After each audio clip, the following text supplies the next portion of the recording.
my kitchen.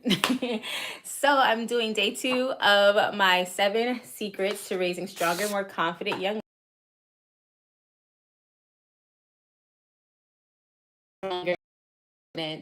in their ladiness. And so I'm still talking about actually the first one, which states acknowledge their own uniqueness. The joy of not fitting in is so much more fulfilling than trying to fit in. And I said how hard that is, especially for our young ladies.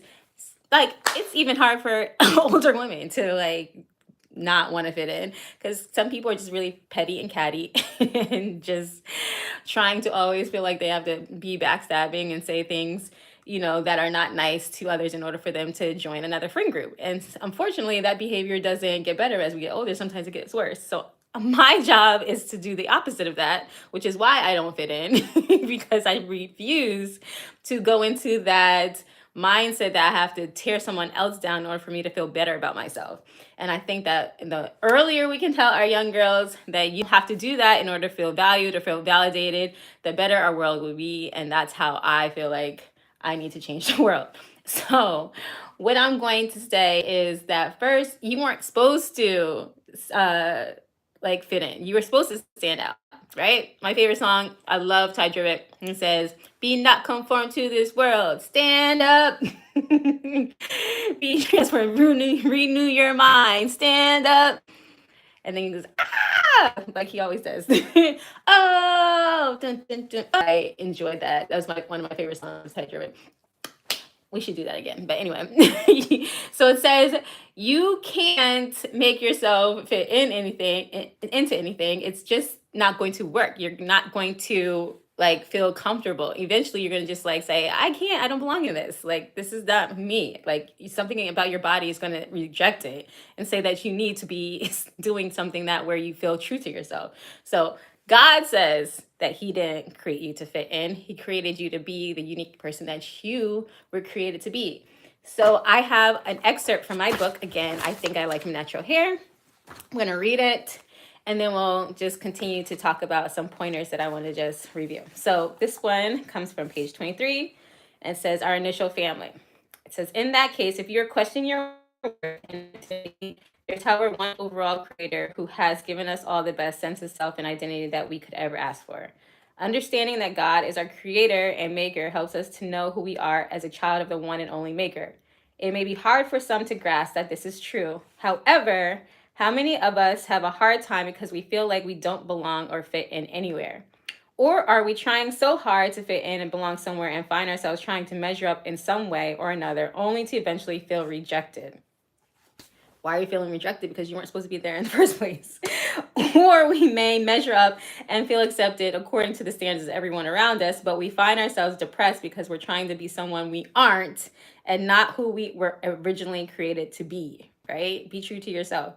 That's because we oftentimes are trying to find our sense of self through others around us and not already knowing that something or someone much better has already accepted us, and that is God himself. The only validation that we all truly need is from him, and he has already told us in his word that he created mankind in his own image. In the image of God, he created them, male and female, Genesis 1:27. He also tells us that we are fearfully and wonderfully made, just the way that you are. So be the fearfully and wonderfully made human being, living person that he's created you to be. He also tells us that, you can't be more accepted by anyone than that. God is the only one who knows how many hairs are on your head. Who else knows these intricate details about you but him? So I'll go to the next one later. But if you stand up for something, then you can't be swayed to do anything, right? They said once you know who you are and you're solidified in that, you don't feel like you have to do something that's outside of your character. So stand for something so you don't so you're not swayed to do other things. All right. And so as an educator, I see that a lot of our young people are having a hard time, specifically just anywhere, even in elementary school, they have a hard time, right? You see the little kid, they try to fit in, they tell the other person to hit somebody or something, even though they know that's wrong, just to, like, I don't know, start a fight. Who knows? Who knows why kids do what they do? But you know that every kid has a sense of understanding of what's wrong and what's right. We all have an innate nature of knowing that this is probably not the right thing to do. But you, in essence, want to fit in and do that thing anyway, just because you feel like this is like a better opportunity for you to, I guess, just be involved in the world. And I think that when we have more people who are willing to go against the grain, then we can make this world a better place. And what better way to do that is by standing up or having something that you can stand up for and stand out in. Sorry, we have little gnats around here that just likes to just go wherever. So it's easier to just go where everybody else is going, right? All the people are over here, and if they seem like they're having a great time, but like there's something about that you know is just like it's not the right thing to do, right? But the harder thing is to be the one on the outside who's like speaking truth or coming against things that you know are not correct. So you're going against the grain. And we need more people to go against the grain because that allows us to have more, I don't know, light in the world. Just say that. When we have people who are choosing to do right things that are making the atmosphere move in a different direction than the things that are coming and challenging things that are not correct. They said at the end days or last days, what is right will be seen or looked at as wrong, and what's wrong is going to be looked at as right. I just feel like we're in that time frame, as well as me even doing this podcast is really hard. It's because it's like they said we'll be so like into ourselves and just and lovers of ourselves and things that sort and hating what is actually really good. So I wasn't even trying to go that way, but here we are. Here it is. This is what it is. So if you stand for something, you can't fall for anything, right? We need more people who have actual, like, this is what I believe, this is how I'm going to operate. And then there's no like dib-dabbing in that. And then we all can fall short and we all can lose our way sometimes. I've done it several times. Just got out of it somewhat. But in essence, you have a strong moral code and what you know that you believe in its entirely in its entirety. That's why they say train up a child in the way that you should go in order and when they depart they or when they go somewhere else they will not depart from it, right? Because you already trained them up. It's something about that. My husband would say, I have to say this, when he went to school, he said that even if he was drinking or smoking or in a party or laying out with somebody, he was still ministering to them. He grew up as a PK, and then when he went to parties and stuff like that, he's still who he is. Your gifts and callings are without repentance. That's one of the scriptures that he shared with me. And if that's true, then that means that you can't like get away from what it is that you were initially called to do. So no matter how much you try to run away from it, you're still going to be who God called you to be. So that's what we need to tell our kids initially, especially our young girls. And not especially our young girls and our boys. I'm just focusing our young girls because I'm talking about mothers and daughters. But in essence, your child needs to know that they need to have a stronger sense of self believe in. And when they have a strong moral code, it's easier to make decisions. That was another saying that I just heard from someone that I was in the midst of, and they were talking about how their mother was telling them, like, if you know who you are and you know what your strong moral code is, then you know what decisions you're going to make before you even make it. So when somebody presents you to something, you're already like, no, I'm not doing that. That's not aligned with my moral code. My moral code says this is what it is, and so my decisions are going to go in that direction. And I believe and have experienced that those things are very true. Like you avoid certain things when you have that strong moral code, so that you don't have to experience everything else that someone else experienced because they decided not to do the same thing. They decided to do the same thing that you wouldn't have done because of your moral code. So making sure that your girls have a strong moral code, your child has a strong moral code, will build a better sense of self. And if they don't have it, then what are they really standing on, right? One of my favorite games that I do with my girls is we have a who am I game where they have to figure out who the different people are that are on their back, celebrities or like politicians or whoever, and they have to understand like how do we identify people. So that's one. I'm not going to go into that as necessarily so much as much as this other one where it talks about standing out. And this one, I'm sure you heard her probably played this, but you have a line in the middle, and then you have different things that different people like based off of their own experiences or what they genuinely or who they generally are. And then you realize that, okay, I have friends in the room, but my friend might be over there. If my friend's over there, that means that we just have different personalities, we have different experiences, we have different things that we like vibe with. And just because we're friends doesn't mean that we have to be on the same side. And sometimes we just group ourselves with that friend, especially when you're young, you're always clinging to someone because you don't have a strong understanding of self. You feel like you have to cling on to somebody else. But when you have a strong moral code and you have a strong understanding of self, it doesn't matter if your friend is over there and you're over there at that time, because that's what makes you guys different, and that might bring you together and might separate you. But in essence, you need to be true to yourself. Don't say you like something that your friend likes just because they like it. You should like something because you like it.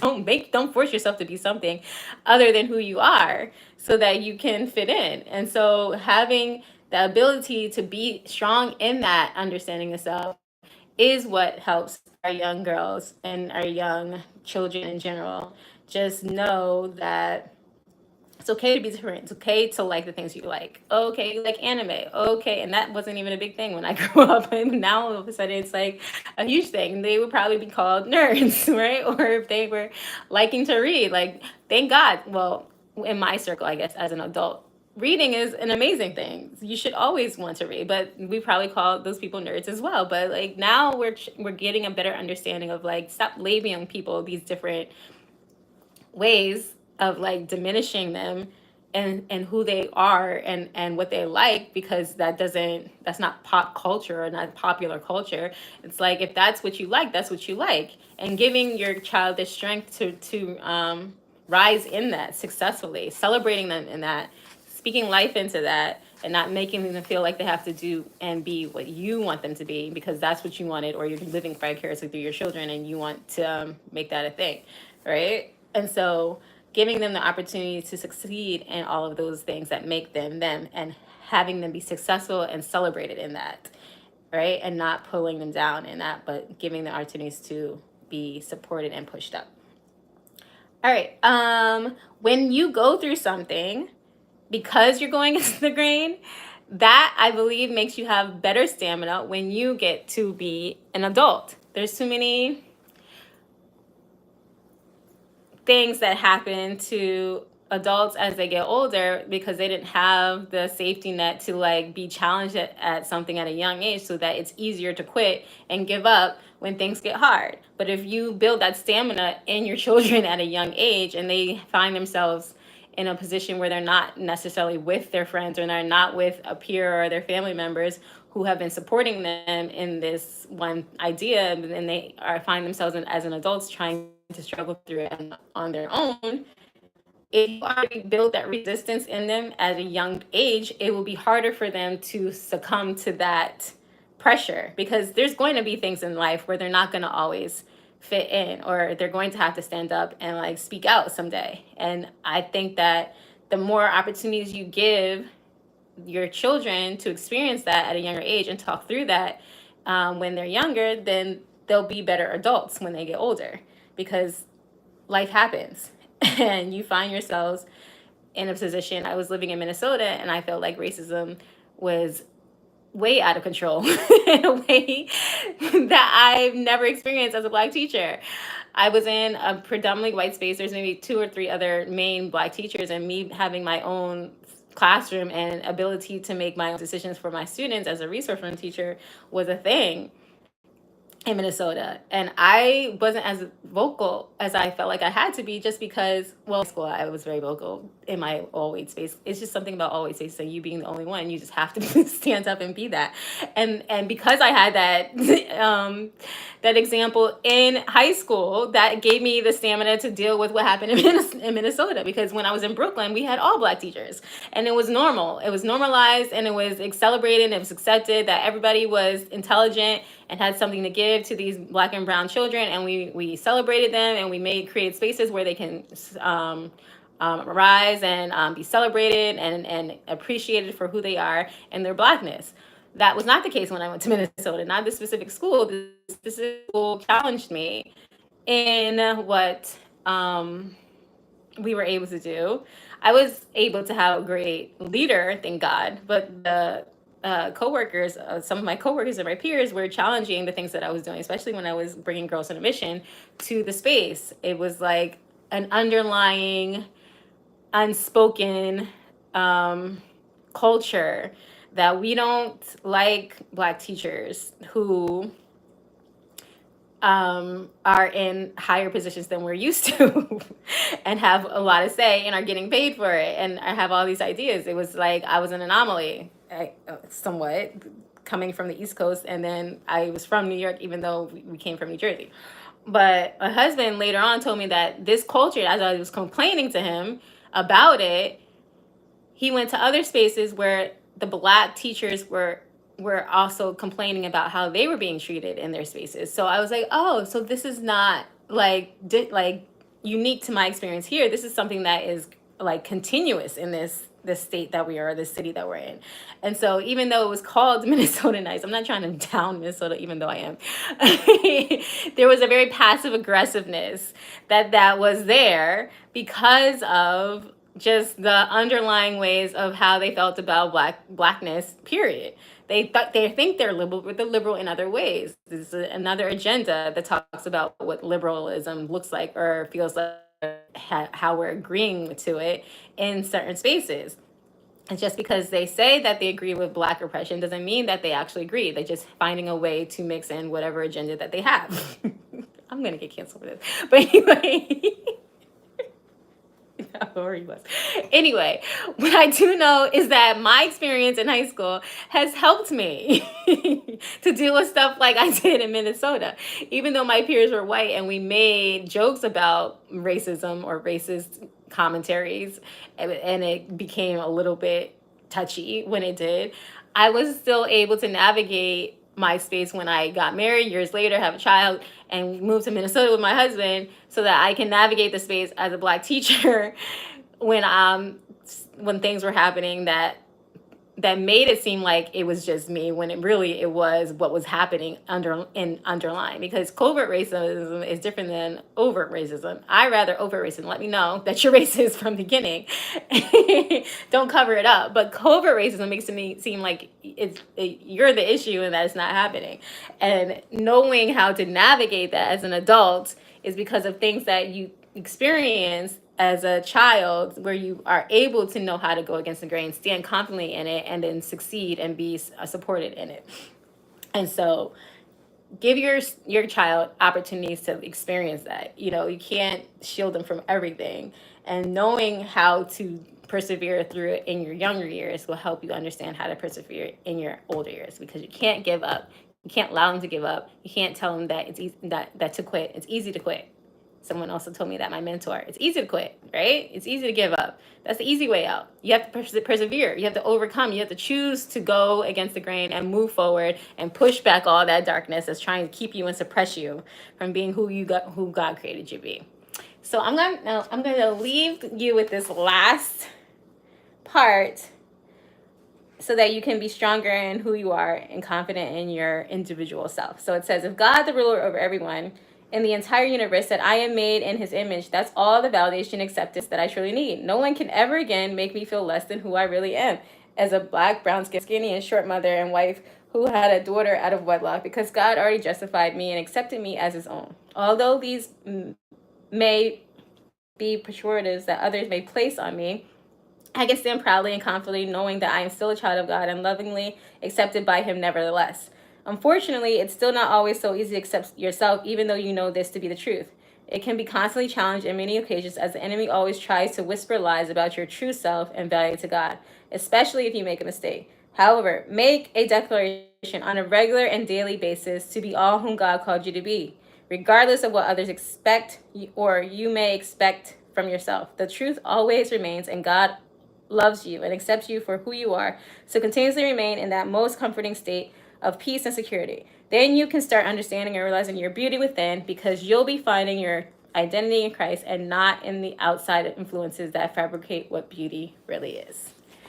And I'm going to leave you with a mantra that I taught my second and third graders. They had to say it every morning, even if they didn't want to. And then they had to put movement to it. So I'm not going to get up and do it, but I'll just do it here because I'm a movement artist and this is what I do. It says, our deepest fear is not that we are inadequate. Our deepest fear is that we are powerful beyond our imagination. It is our light more than our darkness which scares us. We ask ourselves, who are we to be beautiful, talented, something, and fabulous? But honestly, who are you not to be so? Small games do not work in this world. For those around us to feel peace, it is not example to make ourselves small. We were born to express the glory of God that lives in us. It is not in some of us, it is in all of us. So Be All Whom God Called You to Be by Miriam William Anderson. God bless. Love me, love. Peace and hair grease. Lady on a mission.